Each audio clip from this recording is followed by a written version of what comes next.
Until recently, many believed that the promise of progress in the 21st century would enable us to move beyond the barbaric horrors of the past towards a better and brilliant future.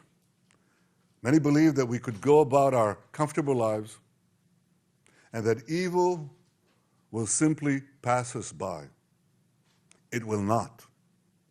The horrors that Hamas perpetrated on October 7th remind us that we will not realize the promise of a better future unless we, the civilized world, are willing to fight the barbarians.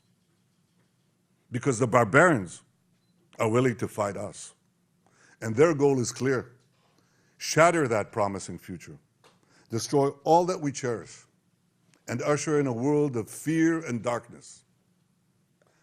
Ladies and gentlemen, this is a turning point for leaders and nations. It is time for all of us to decide if we are willing to fight for a future of hope and promise, or surrender to tyranny and terror. Now rest assured, Israel will fight. Since October 7th, Israel has been at war. Israel did not start this war. Israel did not want this war. But Israel will win this war. Hamas launched this war by perpetrating the worst savagery our people have seen since the Holocaust. Hamas murdered children in front of their parents, murdered parents in front of their children. They burned people alive. They raped women. They beheaded men. They tortured Holocaust survivors. They kidnapped babies. They committed the most horrific crimes imaginable. And they're part of the axis of evil that Iran has formed, an axis of terror that works by arming, training, and financing Hamas in Gaza, Hezbollah in Lebanon, the Houthis in Yemen, and other terror proxies throughout the Middle East and beyond the Middle East.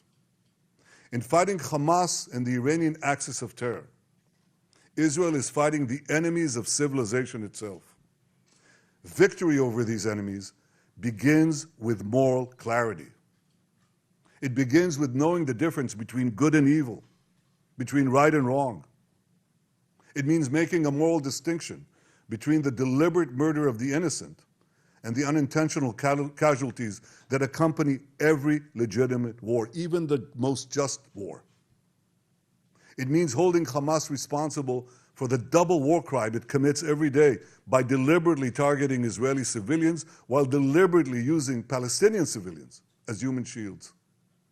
It means making clear that the use of human shields is not only an immoral tactic of terror, but also an ineffective one.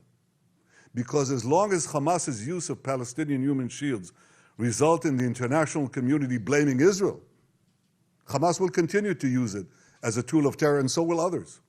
Hamas will continue to use the basements in Gaza's hospitals as the command posts of its vast terror tunnel network. It will continue to use mosques as fortified military positions and weapon depots. It will continue to steal fuel and humanitarian assistance from UN facilities. While Israel is doing everything to get Palestinians, civilians, out of harm's way, Hamas is doing everything to keep Palestinian civilians in harm's way. Israel urges Palestinian civilians to leave the areas of armed conflict, while Hamas prevents those civilians from leaving those areas at gunpoint. Hamas is also preventing foreign nationals from leaving Gaza altogether. And most despicably, Hamas is holding over 200 Israeli hostages, including 33 children, holding them, terrorizing them, keeping them as hostages.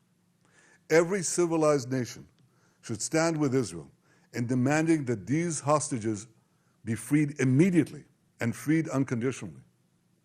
I want to make clear Israel's position regarding a ceasefire. Just as the United States would not agree to a ceasefire after the bombing of Pearl Harbor or after the terrorist attack of 9/11, Israel will not agree to a cessation of hostilities with Hamas after the horrific attacks of October 7th. Calls for a ceasefire are calls for Israel to surrender to Hamas, to surrender to terrorism, to surrender to barbarism.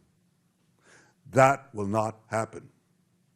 Ladies and gentlemen, the Bible says that there is a time for peace and a time for war.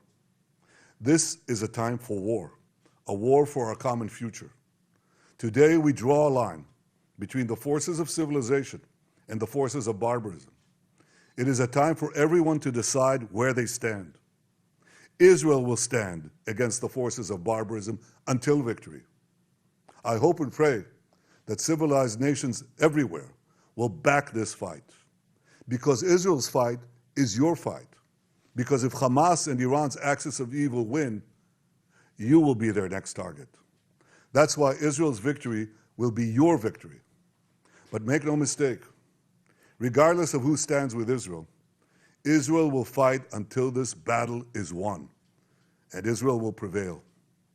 May God bless Israel, and may God bless all those who stand with Israel.